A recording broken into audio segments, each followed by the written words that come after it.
how will you make housing more affordable for seniors? Okay, here's the thing. Housing should be affordable for everybody. Seniors are important. Seniors built this region, right? Seniors are the ones that put in the time. They're entitled and they deserve everything that they have put in it. The NDP believe that seniors in our communities are treasures, right? They're a repository of knowledge. These people know how things are done and how they have been done for years, and we should be treating them with dignity and respect.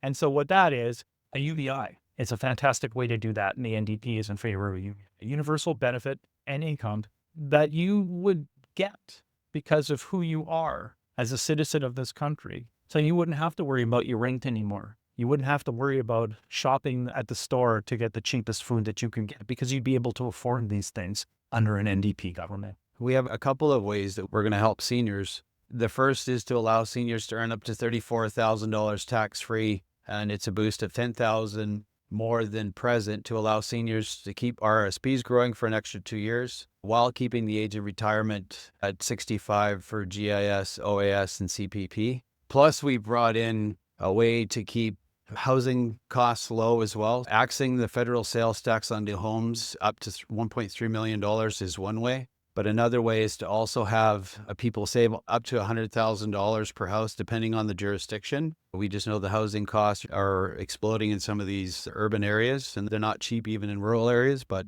we're going to do our part to reduce those prices. So having availability so that it's not just housing speculation.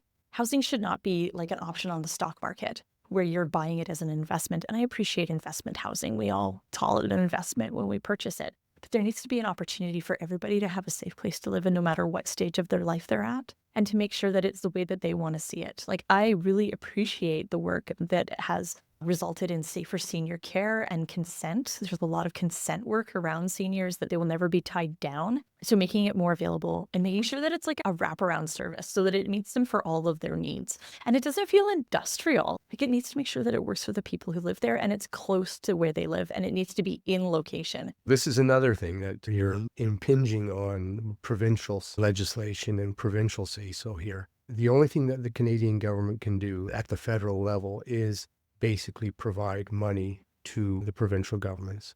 And we want to get out of that business. We don't want to be a funder for every little thing. We want the provinces to take care of their responsibilities themselves. What we're willing to do is we're willing to vacate certain areas or a certain amounts of our area in order that they can take that funding and use it themselves within their own province. And every province will obviously need different amounts and they'll use it in different ways. But it's up to them to use it then.